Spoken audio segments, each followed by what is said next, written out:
Hello, my friend. Let's jump right into the first tip. We're going to be looking at inset, where if ever you're using your top, bottom, left, and right, you want to use an inset instead. You don't want to, but I just find it a lot easier. So here I can, let's just make this like 50 pixels just so we can see the white border moves down. Oh, look, there's something hiding behind there. We're going to get to that in a minute. Instead of all of that, I can use an inset of 0. An inset is just like margin, and more people need to know about it. So it's top, bottom, left, and right, all of 0.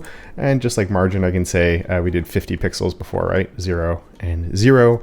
And then it's going to move down. And so that works super well. It's a nice shorthand for the top, bottom, left, and right. There is another thing you can do with this, which is if you want to omit a value, this is going to make it basically disappear. But if I put an auto, you can see it's actually not setting a bottom anymore. The auto is a little bit different from not actually declaring something, but for all intents and purposes and everything I've ever used it for, if I just want to omit a value, that's the way that I would actually do it. But yeah, just an inset of 0 is like the shorthand here, the one-liner that I want to talk about in this one. And as we saw, I had some content hiding behind there, and that leads us to the second one we're going to be talking about, which is our isolation isolate, which not enough people know about, even though I talk about it all the time. It's part of the blending mode spec of CSS, but it's super useful if you're using negative Z indexes. And you can see here I have the glowing box, so I turned off my border that I had on there, and I just put a filter with some blur and a background color on both of those of inherit. Right there, I couldn't find it, background of inherit. So it's getting the same one, and this is cool because then you can have a gradient shadow that is the same as your background. And actually I left that border on there, but we don't see that. We can turn that off. Now it looks a little bit more in line with what we had. And with this, what we can actually do with it, which is kind of interesting, is you might go, well, I want content there and I want this to be behind. So you throw a Z index -1 to push the pseudo elements in back, and now you get a gradient glow on your card or whatever it is that you want, which is nice. But there is a bad thing with the Z index of -1, and that's that it goes behind everything. And that's even if I have a position relative on the parent, the inset or the top, bottom, left, and right, those are all contained because the parent becomes the containing block. That doesn't happen with Z index though. Z index is part of a stacking context. And so containing block, stacking context, two different concepts. And if you want to learn more about those, they're a really big part of my course actually that I'm reworking right now, which is CSS Demystified. I'll put a link to it in the description where we learn a lot about the underlying forgotten, misunderstood fundamentals of CSS. There's a wait list for it right now, but it should be out within a month or so from this video coming out. So anyway, you can check that out if you want. Lots of fun things on that site too if you just want to poke around. But I digress. Let's continue with the tips here of the Z index of -1 looks like it's working. It looks like it's doing everything we want it to do. But let's say we have a different color on the parent that they're inside of. So I have like this cards here. I need this area to be darker. And when I make that whole area darker, I lose the background. Or not the background, I lose the blur. And the reason I lose the blur is because we have a Z index -1, which means go behind everything, including the parent right here. Now, a lot of the time when I'm using the isolation isolate, I'm actually doing it on the element where, I'm doing it on here. But in this case, that won't necessarily work. Let's try that. Isolation, it might actually isolate. Will it work? Yes, it does work. Okay. I was, for some reason in my head, thinking it wouldn't work in this use case. But what this is essentially doing, and a lot of you have fixed this by also declaring a Z index here, Z index of 1, would also solve this problem because a position plus a Z index creates a new stacking context. The nice thing with isolation isolate is you don't need the position relative to go with it, or you can have the position relative somewhere else, and these two things can be separate. This is creating a containing block. This is creating a stacking context. And I like doing things for an explicit reason and not setting a Z index on something, because then if you're setting a Z index, you can run into more Z index issues, and that's never fun. So a nice simple fix is the isolation isolate.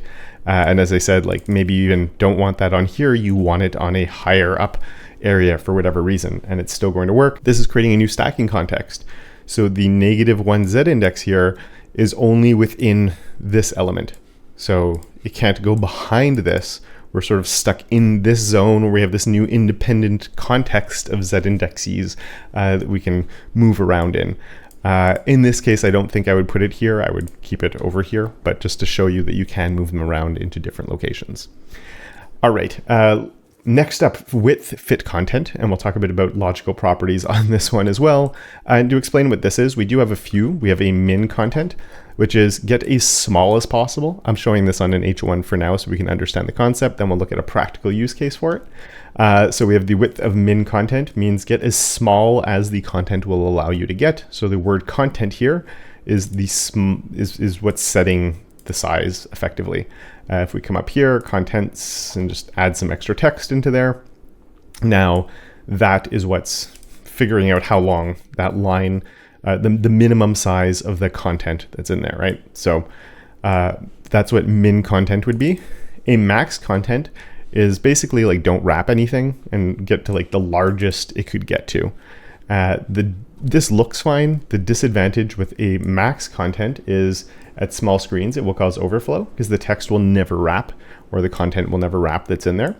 And then there's the fit content, which looks exactly like max content, but it has the advantage of when we get to smaller sizes, the text is allowed to wrap. So fit content can be very, very useful. I don't use it for backgrounds very often, but I have used it for that use case or for decorative elements. But what I do more commonly, or not more commonly, but one of my favorite use cases for it, which I have a longer dedicated video to, so card popping up, link in the description, all of that stuff, is for buttons that have icons and stuff. So if I have buttons that have icons in them, first let's go look at here. I put a text wrap of no wrap, which is the common approach to take. And in some situations this can work.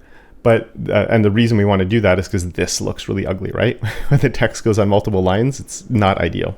So you do a text wrap of no wrap. And now when this gets smaller, it just means that they're going to wrap this way. And this is because they're in a button group, which is a flex wrap and all of this. So there is a layering going on here. And this is why it does depend on the situation that you're in. But this is a super common pattern that we see. The disadvantage of this is at one point, this will cause some overflow. And I'm sure you've run into situations like that, or some, they put a whole bunch of text in there and all of a sudden you run into an issue. So it's always dangerous doing a text wrap, no wrap.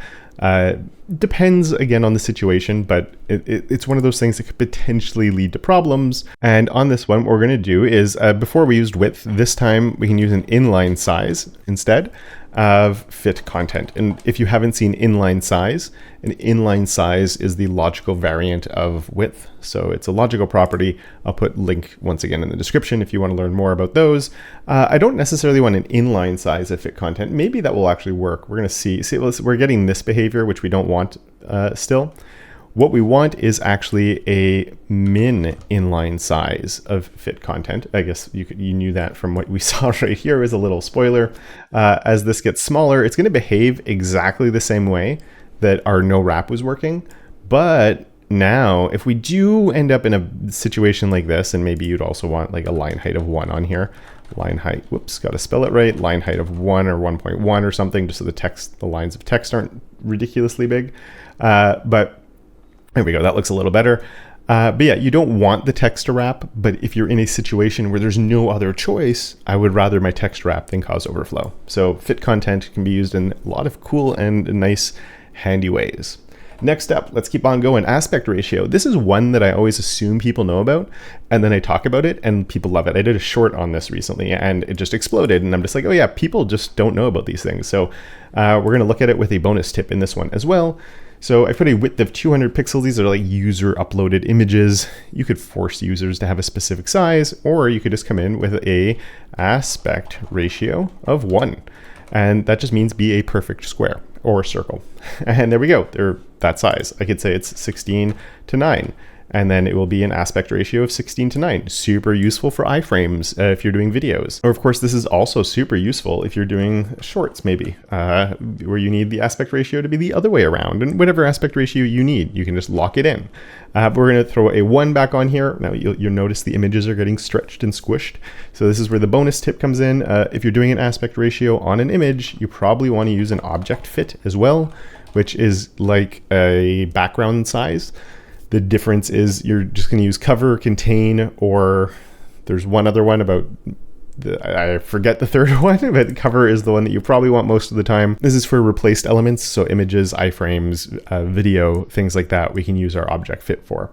And now it will crop parts of the image. Let's go back to our 16:9, just so we can highlight this a little bit more, that we are definitely going to be cropping our images. You can see the tops, or his head is being cut off, or if we do the 9/16, we will see that we are cropping parts of the sides of the images now. That's part of what this does. The default also, and wasn't planning on this, but since we're here, we have an object position, which is like our background position.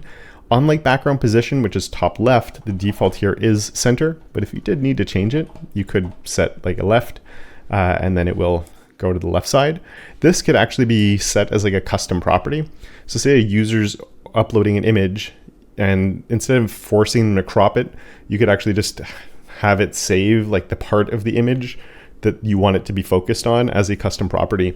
And that would work too. It depends what you want to do. Obviously, if they're bringing in a giant image, you don't want to be focusing on a super small part of it. But yeah, object fit cover along with an aspect ratio, super useful. And last up right here is text wrap balance and text wrap pretty, which are great. So we're going to start with a text wrap of balance, which was the first one that we got, text wrap of balance. And when we do a text wrap of balance, notice how my heading changed? Let's turn that off. And we're going to see that we have text wrap balance and pretty is all on its lonesome over here. So the idea with a text wrap of balance is to balance out lines of text. So things like headings, when they break, they're going to just look more balanced than they would if not. The idea with text wrap balance is that it should be used for headings.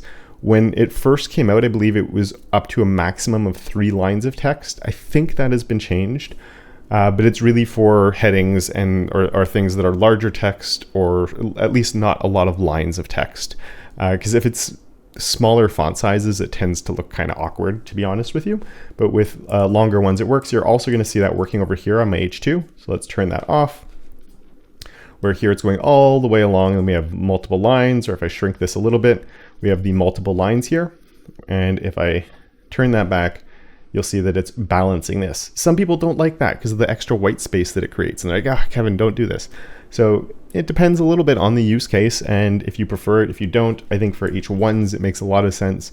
And I tend to actually include this in my reset, but that's a little bit of an opinionated option right there. And next up, we have another one, which I'm going to put on my paragraphs. This one is for things that involve more text, paragraphs, list items that could be useful, anything that's multiple lines and not 2 lines of text, even though all my paragraphs here are 2 lines of text, which is a text wrap of pretty. And what a text wrap of pretty is going to do, you see the last paragraph actually shifted there. Maybe you didn't because it's under my head, but let's look at this one that's right here. And as this gets smaller, see how we have 2 lines over here? And then as it gets bigger, like when it's breaking, it's taking 2 words with it. And the idea with text wrap pretty is to prevent what we call a typographic orphan, which is when you get 1 word all on its lonesome all the way at the end. I believe that's an orphan and not a widow. I always mix those 2 terms up. But I think that's an orphan, when you have 1 word left all on its own at the end of a paragraph. Can we get it here? So same thing over here. We have this non that's all by itself. So text wrap pretty is not really like going to break the way the balance does, where it creates a lot of empty space. It just makes sure the last line of a paragraph always has at least 2 words in it. And in general, just makes it look a little bit prettier, as the name implies. So yeah, I hope you enjoyed this one. A little bit of a quick tips, 5 quick useful CSS one-liners or single property value pairs that I find quite useful. So yeah, if you like this, let me know. If I forgot about any of them, leave a comment down below to let me know. There's tons of useful things like this. I'd love to know other ones that I could feature in a future video.